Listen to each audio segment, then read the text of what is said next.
Joining us now is Claire Dillavou, whose parents lost their home in the Pacific Palisades fire. First off, Claire, thank you so much for speaking with us, especially during this time. So sorry for what your family is going through. How are they doing? How are your parents right now? They're okay. I think everyone's pretty tired. It was actually my parents lost their house in the Eaton fire, and my sister lost her house in the Palisades fire. How are they holding up? I would imagine that there's this sense of shock. They're stunned. Like, where do they go from here? Yeah, I think it's actually just we've been on with a lot of adrenaline this whole time, trying to figure everything out. And my sister's family fled first on Tuesday from the Palisades to us in Pasadena, Altadena, and then when the Eaton fire erupted, we all fled later that night to a hotel to be together. And then we were both evacuated. My home is still standing, just really smoky and ashy, but they both lost everything. I think it's when the adrenaline wears off, the grief will set in. I can only imagine. Tell us of the kind of life that your parents had before this fire, the home that they built, the love that was there. Just what was life like there in that home?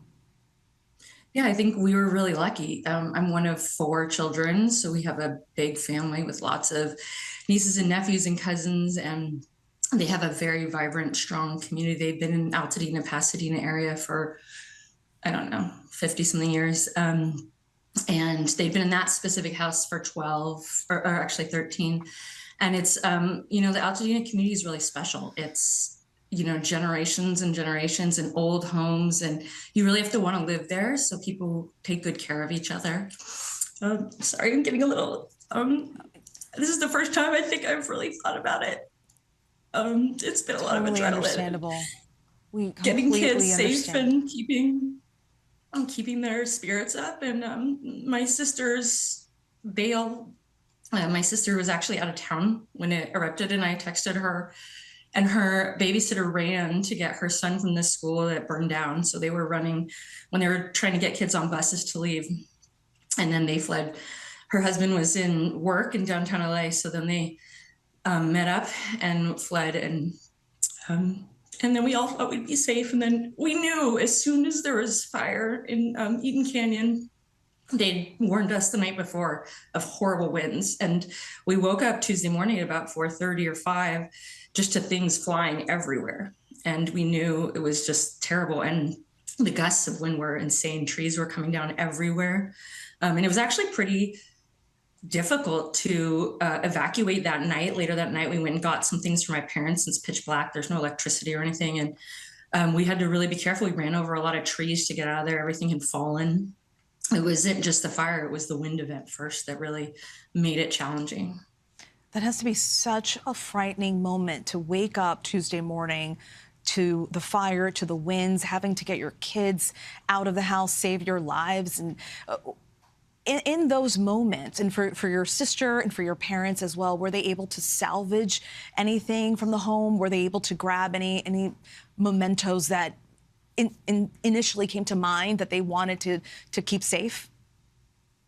My sister, no. The Palisades fire, where it started and where they lived, and just saving their children and getting them out of the school that was burning, basically, they just fled and are lucky to have in one car, and that's it. They were able to go back today or yesterday, and their whole neighborhood, I think you've shown reel of, that's probably their neighborhood. It's gone completely, not a single house standing. My parents, because we were paying attention and watching it grow, we went from my house, they were at my house, we went and helped them gather things for about 20 minutes. And then the flames I've lived and seen a lot of Southern California fires, and these flames were insane. They were up the hillsides. You can watch them like hundreds of feet. And it looked like it was coming really quickly, and the winds just made it scary. So we probably had 15, 20 minutes. We got medications and papers and a couple keepsakes. Like, I just started taking old family photos off the wall.